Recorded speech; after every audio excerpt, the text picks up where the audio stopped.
A very good evening and a warm welcome to this evening's episode of On the Record. We're coming to you live from Cape Town, and that is where we will be bringing you this evening's show. But of course, I'm also here for tomorrow's big day, the State of the Nation address to be delivered by President Jacob Zuma. That we will be bringing you live from 4 p.m. tomorrow afternoon up until it ends after 10 tomorrow evening. Well, that's tomorrow.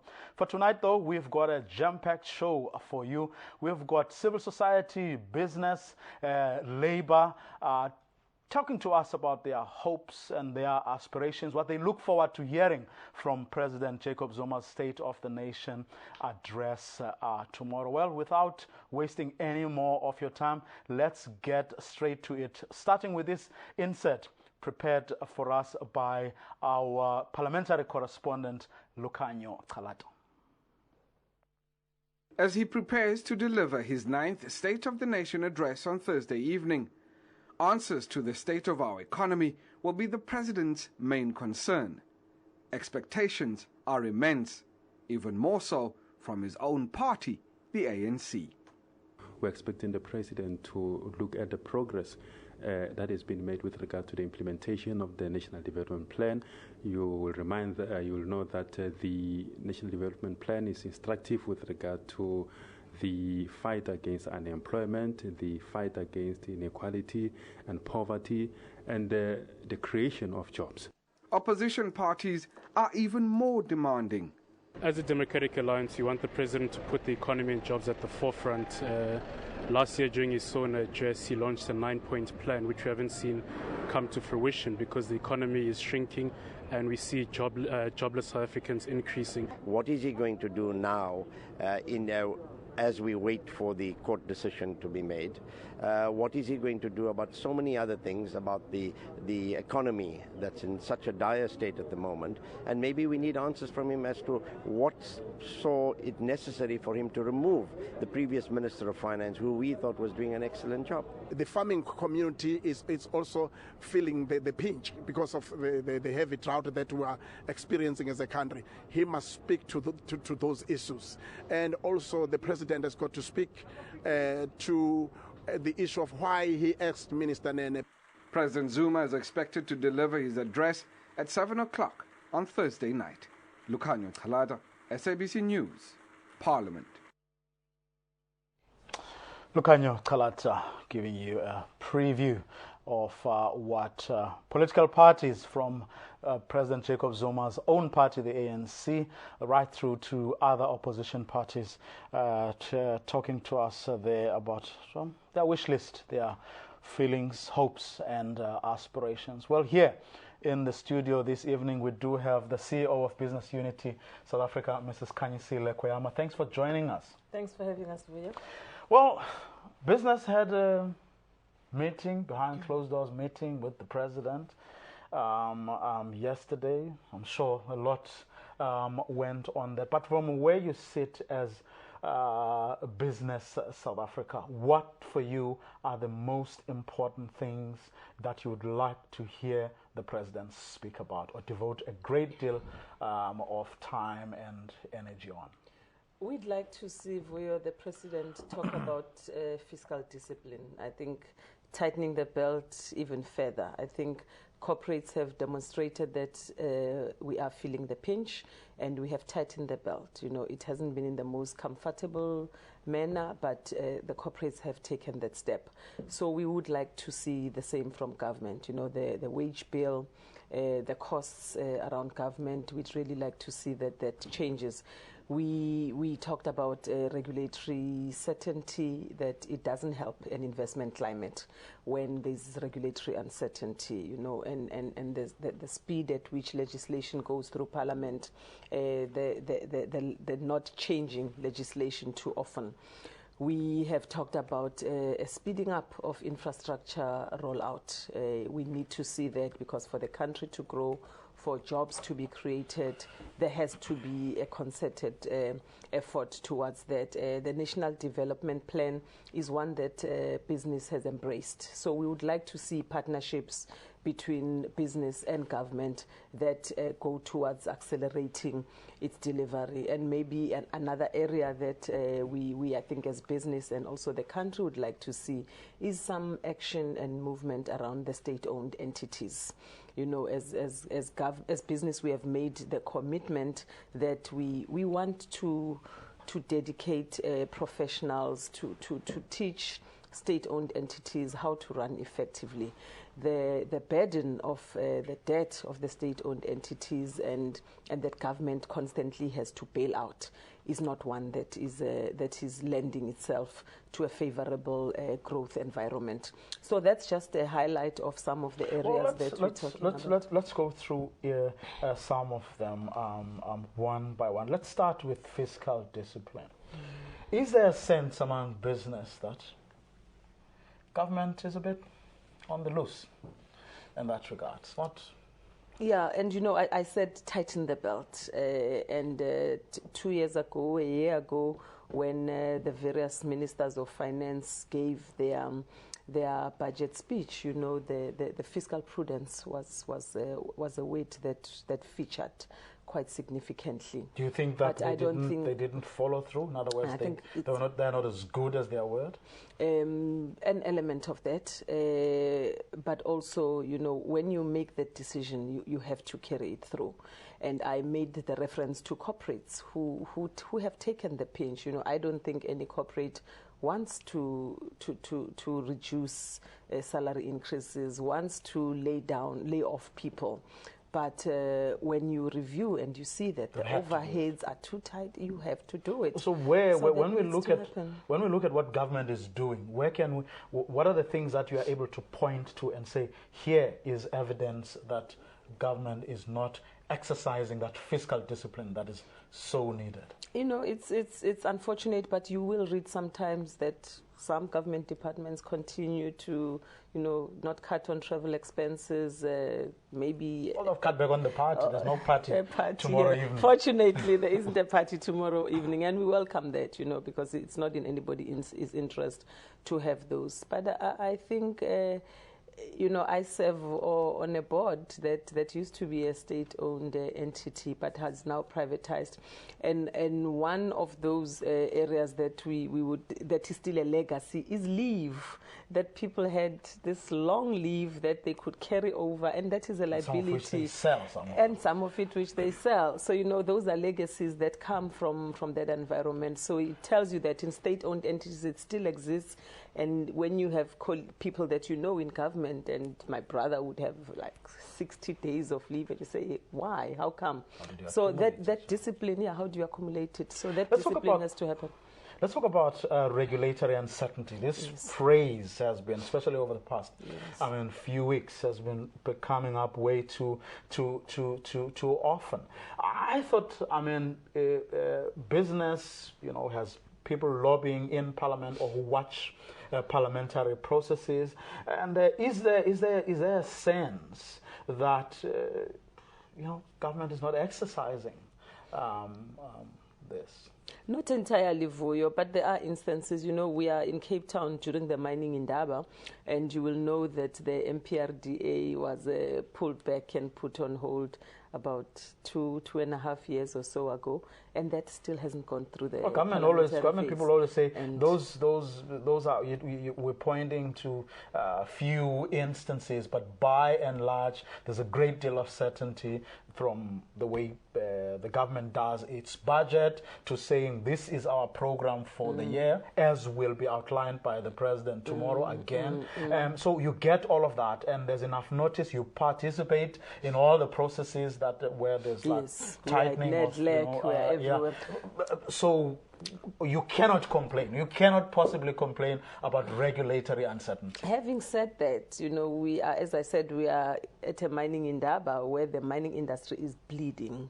So for the mining industry, that one is one too many.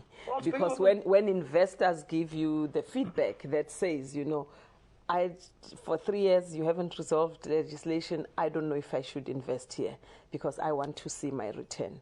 But having said that, there are many good examples of good policies, of sound policies, but going to the next level of execution. I think we have very good policies as a country, but we need to see the execution, because even for the National Development Plan, it's a very good plan that took the whole country literally participated in the drawing up of it. But we need to have it go beyond being a plan. It needs to be executed. I had a conversation with the Secretary General of the ANC last night, and he was scathing about the mining industry, saying they are, he didn't use those words, but basically cowards, who, when times are tough, they just leave you or leave a country in a lurch. And that's the sense I seem to be getting from what you were saying, that they are disappointed at how the mining industry is behaving on the back of the falling commodity prices. And obviously, and that's why we have conversations like this, where there is an opportunity to put that on the table, to let the mining industry, I can't speak on the mining industry per se today, not anymore, but I'm taking advantage of the fact that you have that background. Yes, the background is there, but it is easier said than done, I think, and there are many factors that had contributed to the costs rising within the mining industry. The energy costs have been among them. The increasing wage bill has been a big factor. And one can argue that it's increasing at the top and at the bottom. But yes, let's engage in those conversations and point out. Government can do? Stimulate investment in that area. And I think investors understand that, particularly now, the commodity prices are low. This is a perfect time for investors to come into the country, to come into various commodities, because it should come up. I think Mark Kutifani made the example in his speech yesterday, where he said, it has probably bottomed out now, and we know it must come up again. But create the environment conducive to ensuring that it is stimulated and it comes up. Look, whenever the president speaks, whenever the respective ministers in charge of the various portfolios speak, they seem to say South Africa is open for business. If there are problems, our door is open. Are you saying that is not happening? Well, we laud, for instance, the Minister of Trade and Industry launched a semi-launch of that Invest SA one-stop shop, which is good. It takes investors step by step through. This is what we are available to do. This is what the regulations are. This is how we will take you through all that. And those are welcome. We can't say that. It's not as if nothing is happening. But I'm saying when you are in the state that we are in, growth projections at less than 1%, you want to make sure that all your T's are dotted and your T's are crossed and your I's are dotted. And we are saying it was about time that we engage at a very high level, and that both government and the private sector should put their money where their mouth is and stimulate SMME development, stimulate job creation. Many businesses have got funds all over that are aimed at job creation. But is there no merit in consolidating some of those so that the critical mass can ensure that you are seeing a much larger impact? So instead of us working in silos, even in our CSI spending, we should stop guarding, each corporate guards its own jealously, and say, well, let's pool certain areas so that we can reach a bigger audience. Is the ball not in business's court? On that one, you're the guys sitting on trillions of rand, and that's why I'm saying that many of you are not investing in the economy or reinvesting. We could have a completely different conversation on what is called investment strike, and our position is that there isn't one. There are enough businesses investing, but we need much more. We definitely need much more. Let's talk very brief about infrastructure and, of course, the NTP before we run out of time. On infrastructure, government has made the commitment, and it says it is honoring that commitment. And are we, as the private sector? I think the processes are slow. They could be improved. The private sector, through our many members, have come to the forefront to say we are willing to put, the investment industry, the assessors of this world, the banking council, we will put this to the table. But there is too much red tape. That's another part From of the government regulatory uncertainty, that there is, in some instances, there's just so much red So tape. you're saying that the that government is just makes it shooting difficult. itself on the foot when it comes to It has infrastructure, shot even though it is demonstrated the will to actually spend on infrastructure, but red tape is even holding in terms things of back. skills. We have private sector companies. Some departments have taken it up. The secondments, the skills transfers, the engineers, all sorts of people. But if you look and go down to a local government level at municipalities, there is so much that we have offered as the business sector.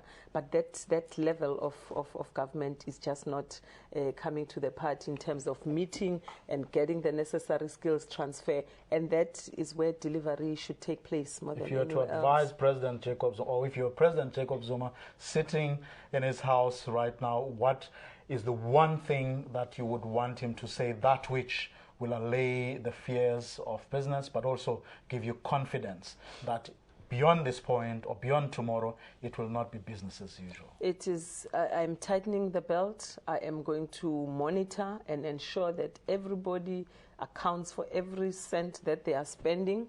I'm going to make sure that the state-owned entities are running as good entities. They have the proper skills, they have the necessary skills, and come to me and tell me which regulations are impeding you doing more business, and I will go out of my way. I will use my executive authority to ensure that I unblock And business those can areas. make a lot of money. Yes, Thank you and very give much. back to the country. Mrs. Kanyisile Koyama is, of course, the CEO of Business Unity South Africa. Well, we're going to take a quick ad break. After the break, we continue to speak to stakeholders, among others, labor as well as civic organizations. And don't forget, we have that special treat for you when a little later on I will be speaking to a veteran of the struggle, the man who took that iconic picture of Hector Peterson back in 1976, and we'll tell you why he is here in Cape Town today and tomorrow. That's after this short ad break.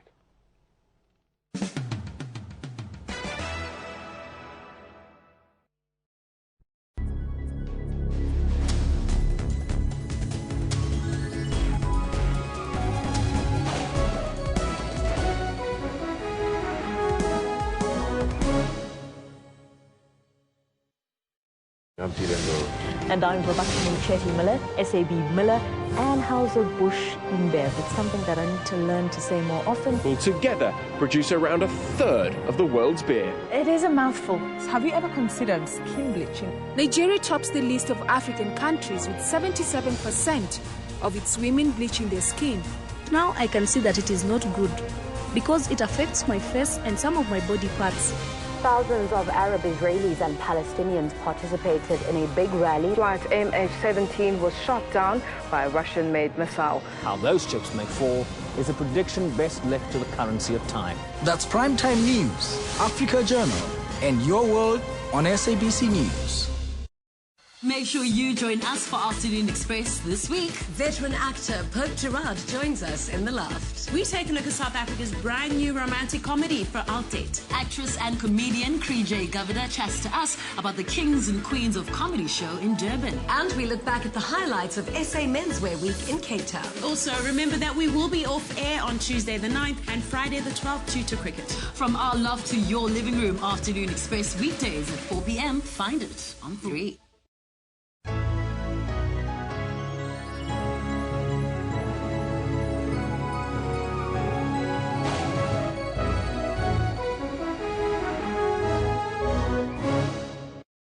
A very good afternoon. You're watching.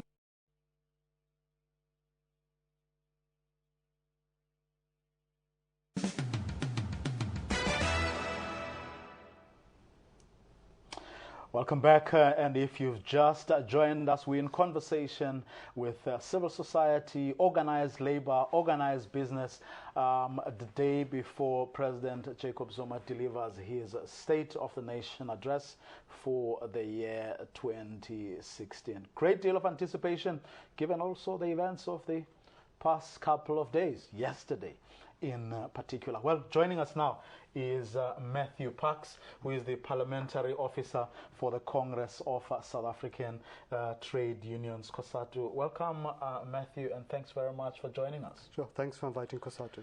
From where COSATU sits, what should be President Jacob Zuma's priorities? Sure. Well, we expect him to take the nation to his confidence. We are in an economic crisis, but I think as COSATU, this is not a new crisis. Workers have been sitting with 34% unemployment for 4 decades plus. We have massive levels of poverty, of inequality, and we really expect to see a kind of a plan of war against unemployment. Unless we can deal with that crisis, we will not make any progress as a nation. So for us, the number one issue is how are we going to create jobs? How are we going to defeat unemployment? Because anything else is just tinkering on the sides. What is it that you believe government can do, but up to this point hasn't done for whatever reason? Sure. Look, we don't get a sense of urgency across government to deal with unemployment. We see some departments, some ministers doing fantastic work.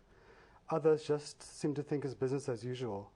And for us to have 1 out of 3 people unemployed is unsustainable. Eventually it will explode into a time bomb which will destroy all the good work we've done for the last 21 years. So we expect to see government increase its infrastructure drive, to shift spending away from fruitless, wasteful, bling expenditure, if I can say that, to projects which stimulate the economic growth, which create jobs. But again, jobs must be sustainable, must be decent, must be permanent. It can't be these ad hoc piecemeal jobs which hand out a few rands and then makes no fundamental difference in the long term. Where's this bling? When you say bling expenditure, what exactly are you talking about? For example, which was what I was saying to the business representatives that came before you, is that, for example, there's no party tomorrow. Sure. You know, what else? What are these bling? What is this bling expenditure? What exactly are we talking about? Sure.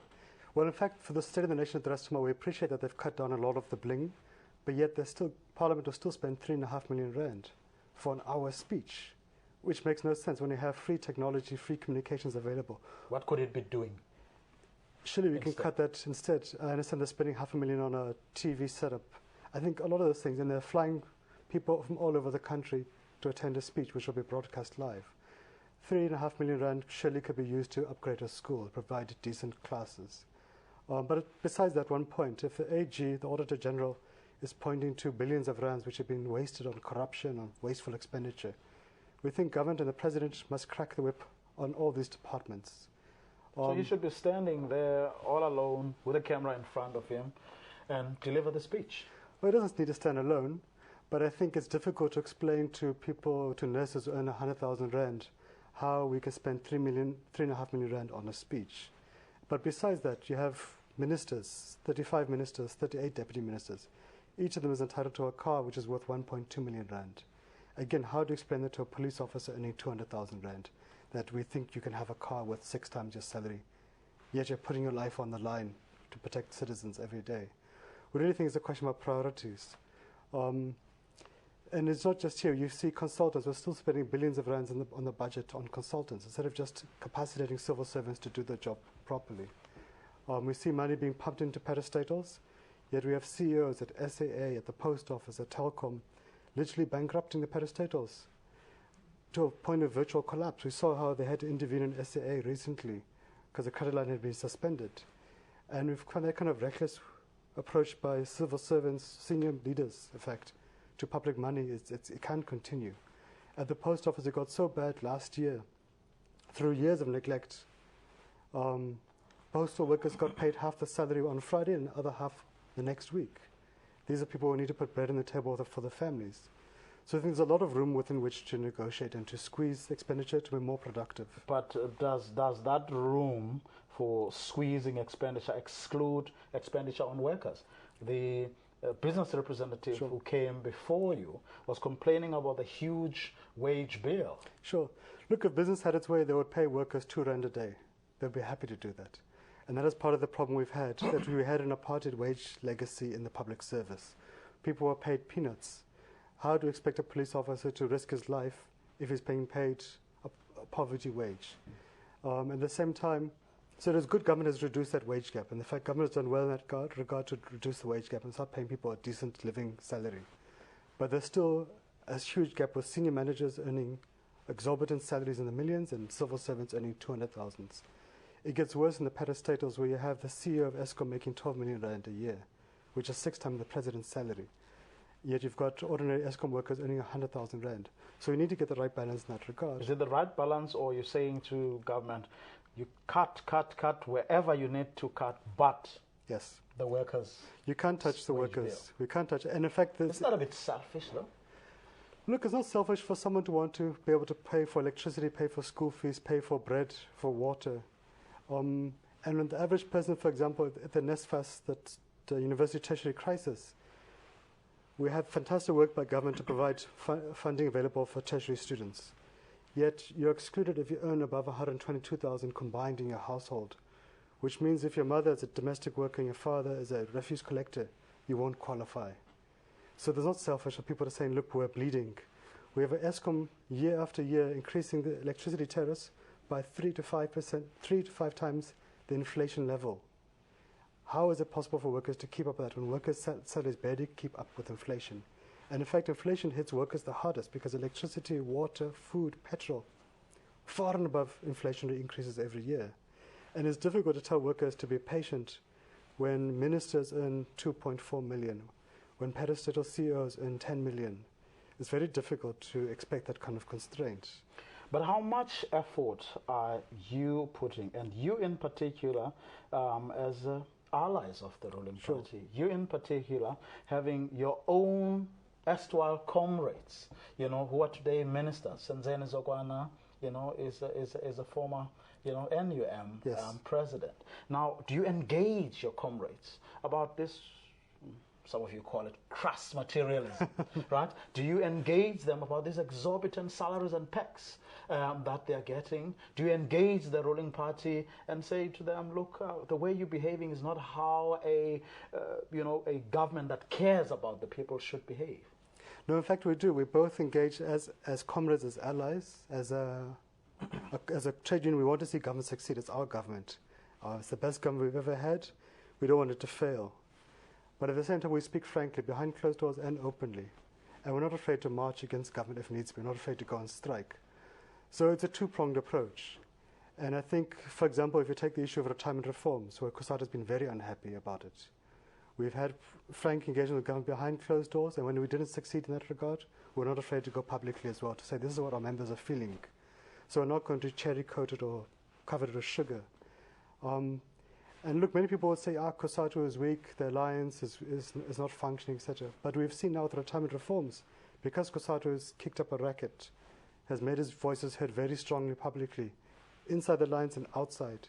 We've now seen the president intervening to get engagements going ahead, to see how to find a right compromise. How does government address COSATU's concerns? But even there, your approach to that issue has been condemned in certain circles. You came out at some point saying, well, the problem is not with the president all of a sudden, even though he's the one who signed it into law. The problem is with the bureaucrats at Treasury. It seemed like you were looking for little soft targets. In other words, you were inconsistent and you were not sticking to your guns. No, look, politics is always a little bit of walking a minefield. So you're playing politics? Well, not playing politics, but this is the reality of politics.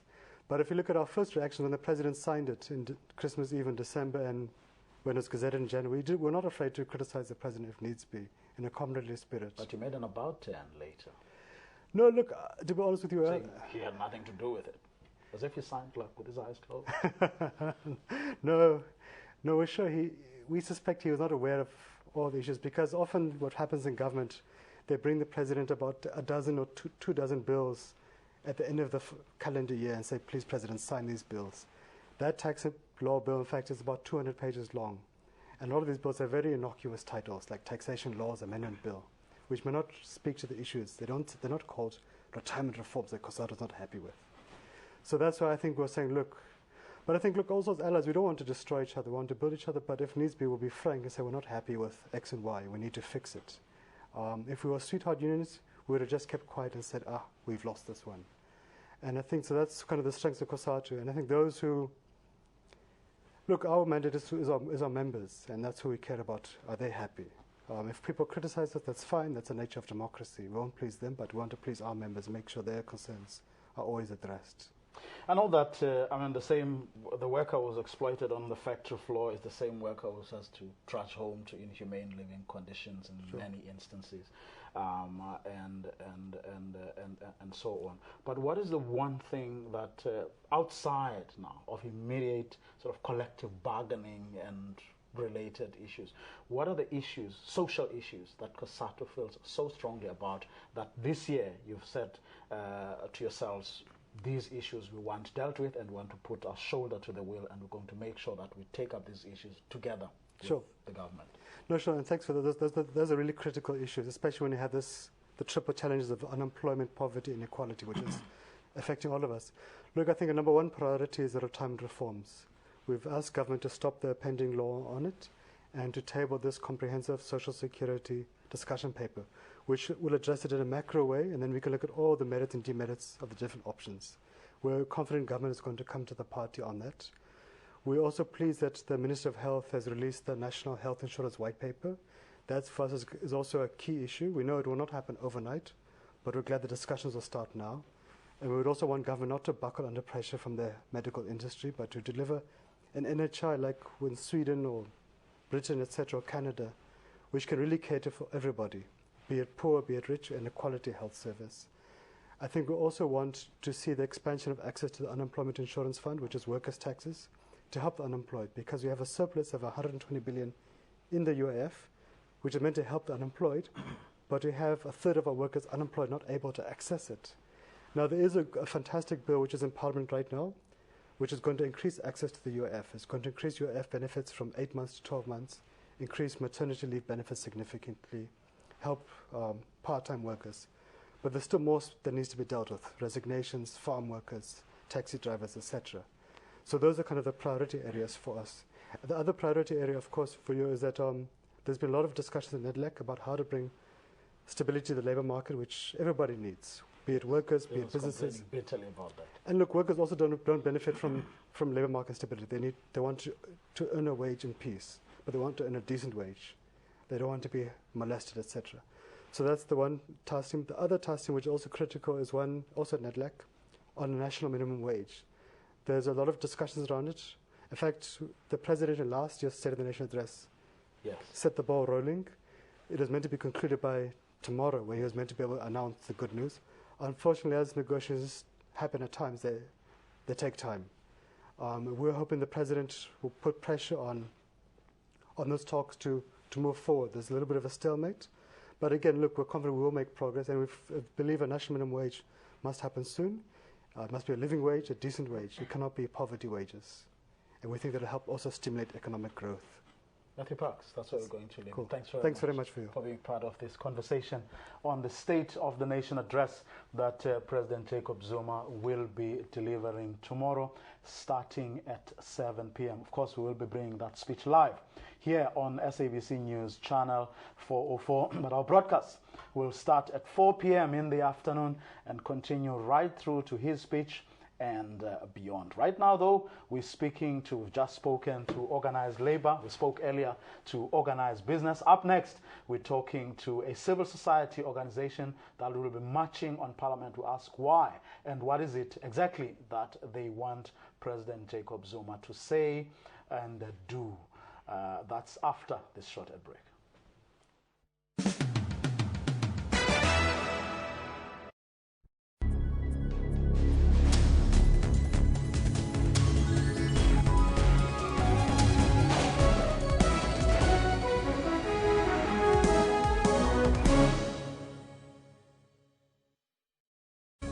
As stories are broken around the world, SABC makes sure you do not miss out. As the stories unfold throughout the day, News at 8 updates all newsworthy stories worldwide. Globally, we are there. Locally, we leave no story untold. Make a date with news at 8 every Saturday and Sunday on SABC News, Africa's news leader.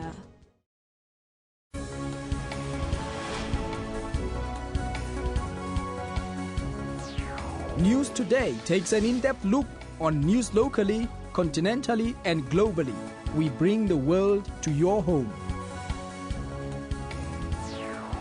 We cover all economy news extensively to keep you informed.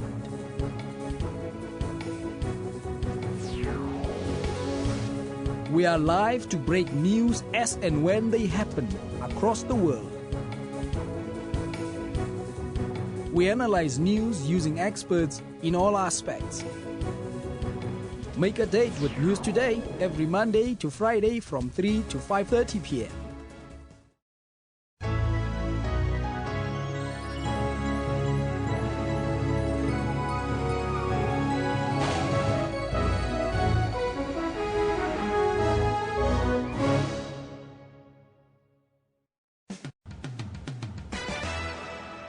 Spokesperson.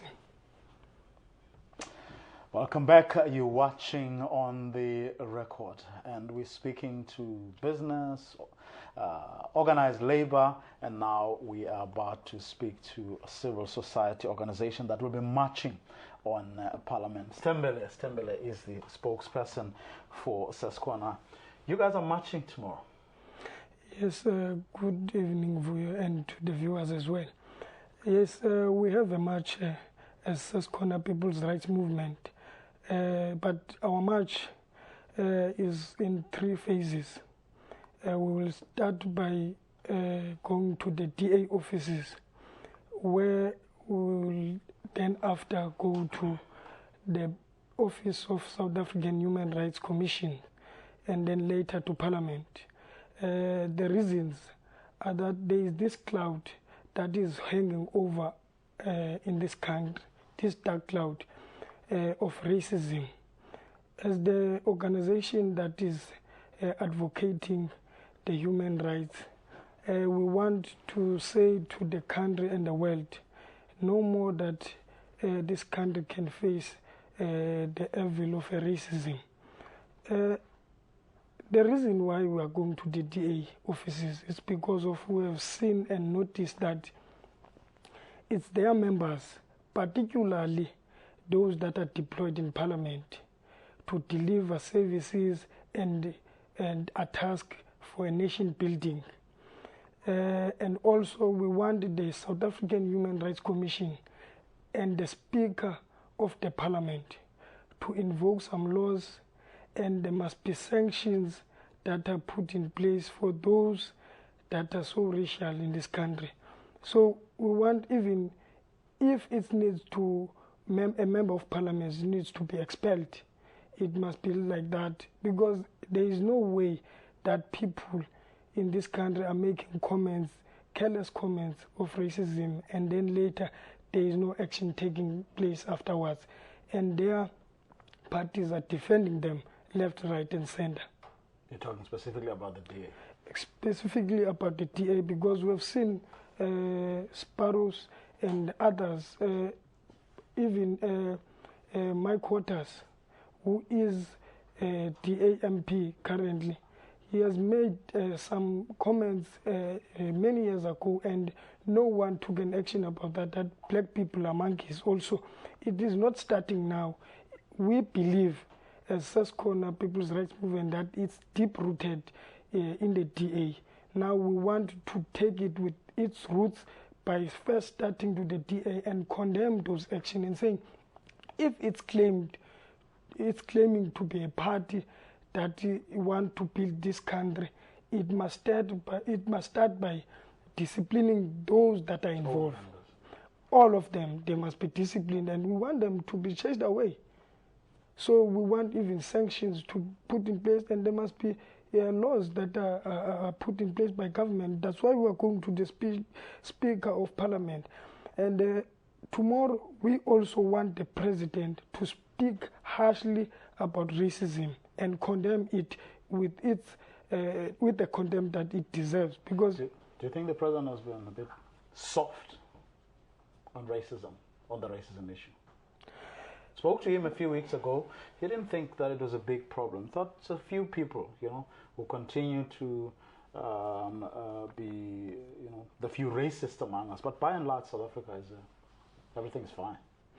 A negative thing, it can spread very quickly, even though it is the minority that is exercising that thing. Now we want to say to President, we must not be soft when it comes to racism, because it's going to take us back. The gains of our freedom fighters that fought for the likes of Tatu Nelson Mandela, who fought against racism and speak against it, we are taking us back. So we want to protect the legacy of our freedom fighters. Now, let's leave that. That's why you are marching, and those racism is the issue you're putting on the table. What else, as a grassroots organization, what for you should be the priorities? What are the other things, apart from racism, that President Jacob Zuma should be dealing with tomorrow? Firstly, we have an issue of land that is a crisis to this country, particularly in this province of the Western Cape. As it portrayed by the ruling party of this province, it's not the same thing that is happening here. People, when you will remember that SABC in summer and in winters is around, we are facing the issues of fires. People in the informal settlements are suffering because they don't have spaces where they can live in. And also in winter, we are facing the issues of floods. Now people that are in the informal settlements are affected. Now we are saying that we understand that government cannot build houses overnight or over a short period of time. We want to see, as an organization that advocates the interest of people in communities, a program plan that it says from now on we will be doing this for this period of time, so that we can know that our government is committed in delivering for our people. And also the land audit, it must be addressed, because that issue is the one that is affecting people to live in the areas that are not proper for their conditions. Now, there's another issue which Kosatu that spoke before me of unemployment. As we are concerned about the level of unemployment. I think President have touched that before, but we also, as an organization in the communities of this province, we want that to be in action, to be implemented, so that we want the unemployment to be addressed in a proper condition. So we don't only want the talks, we want commitment from now on, because people are hungry. That's why they are doing all the funny things out there. It's because of the poverty levels. And also the issue which is one of the issues that we were founded on, the issue of sanitation. We made a call to the president that sanitation is a crisis, and he responded. We saw the Department of Water and Sanitation, because it's first corner that first when we were spilling feces across, others were laughing. They didn't know that we have an objective of saying to the government, people must be provided with a proper sanitation process. So we have seen that department, but we also want it to give an order to the provincial government and the city of Cape Town, because people are still living with feces in their own houses. It's a bad situation. So we want that department also, we want the president to address that issue, and also we appreciate the progress that is happening in the sanitation part.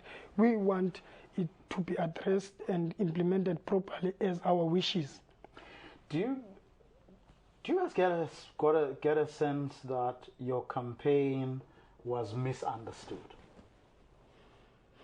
In other words, when you went around throwing faces and all of that stuff, did you get a sense that people really didn't understand you, where you came from? No, I disagree with that. People, they did understand us very well. That's why we are having so many members, over 80,000. But that's people who are affected. That's people who are feeling the pinch, who know what it means to live with faces in your house. I'm talking now about the general public. In other words, did you get a sense that South Africans understood where you are coming from and why you had to do what you had to do? The amount of courage that it took for a person to go and lift that stuff and go and throw it somewhere. Yes, they might have misunderstood us, but we were saying and keep on saying that people must come and listen to our, before judging the organization that is taking a too radical approach. But we're saying people must come and observe, because the problems that are in the Western Cape under this racist government of this province are not the same problems that are faced by people of Free State. They may be common of challenges, but being here practically, it's not the same. So we were saying to South Africans, come closer and observe what we're feeling, and later on make comments, because we are not concerned about people that are living in nice air-conditioned houses. We were concerned. That's why we are saying it was those people that were affected, because we were only concerned about us that were affected by this situation, because no Jesus Christ will come from heaven now and liberate ourselves here. Now we must take actions ourselves, people that are affected, because if we're going to rely on others, that will not help us at the end of the day. We will make empty promises. It's not going to help us. Tumbela, thank you very much. That's where we're going to leave it. Thank you very much. Tumbela from South Corner. It was a bit of a last-minute change. We're expecting somebody else a little earlier. Well, up next, my special guest, veteran photographer, the man who took that iconic picture of Hector Peterson back in 1976, is here in the studio, and he will be talking to us shortly, just reflecting on the 40 years since that famous picture was taken, his views, but also his hopes, wishes, and aspirations. He had tea with the president a couple of hours ago. That's after this short ad break, my conversation with Mr. Nzima.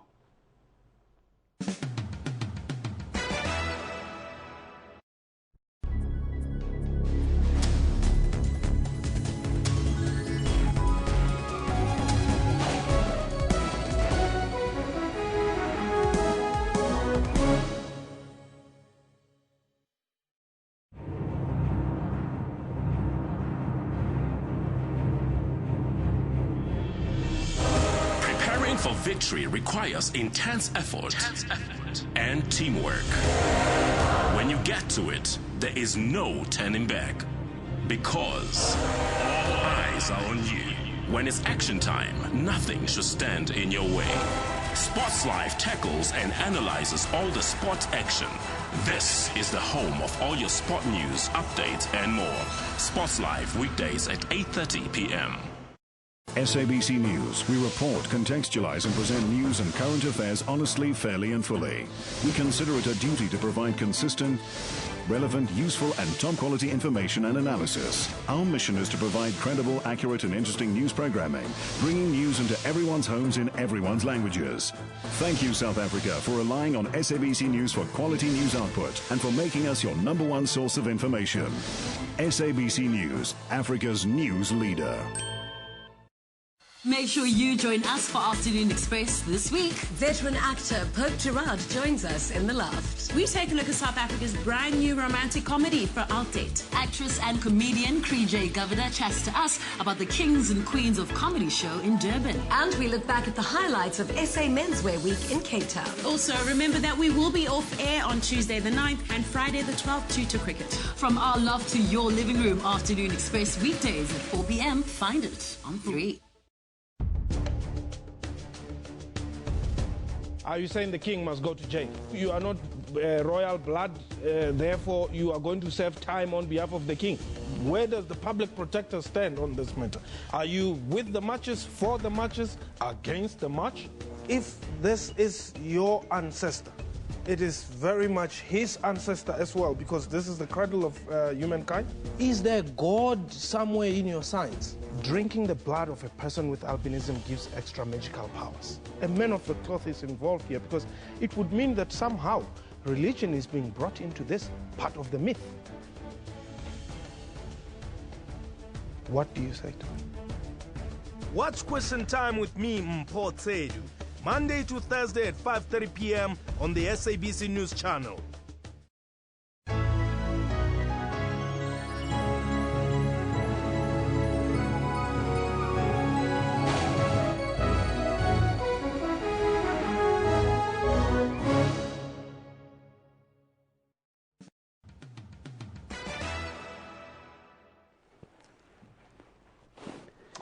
Welcome back. You're watching On The Record. Well, my special, very, very special guest this evening is Mr. Sam Zimmer. Mr. Sam Zimmer, for those of you who don't know him, is the man who captured that iconic picture of Hector Peterson that came to symbolize the June 16, 1976 uprising. 40 years down the line, 40 years after he took that picture, how does he feel about how things are going in this country? He had tea and scones earlier with President Jacob Zuma. He's going to tell us about that as well. Teddy, thank you very much for joining us and welcome. Thank you for you. Well, let's start with the tea and scones. Oh, how was it? It was lovely. To me, it was like a dream, to be closer to the president. And I share a cup of tea with him. I never had that chance in my life. Today, it was my day. I was so happy about that. Show the achievement in the country that the president can recognize my work and invite me to come and share a cup of tea with him. 40 years after you took that iconic picture, when you look at everything that is happening in our country, what goes through your mind? Oh, Vio, the youth of today, they're not the same as the youth of 1976. The youth of 1976, they had a plan of changing the education in a very peaceful way. But nowadays, our people are complaining about this type of marches we have got in South Africa. Because the marches that we have got is not a peaceful march. Our youth are destroying our schools, burning our classrooms, burning the libraries, hospital, and smashing innocent people's car. What is that? A march is a march, it's a peaceful march. That is to register your concern that I would like the government or other people who are delivering the service delivery here to see that we're not happy about that. Should be a peaceful march. But if you were destroying our infrastructure that we sweat to get those infrastructure for years, just imagine somebody comes with a big tire of the car put on the tarred road. After that tire is being burned, a big hole in the tarred road is there. The tarred road is being damaged because of that. So I compare the youth of today and the youth of 1976 to find that there's a big difference.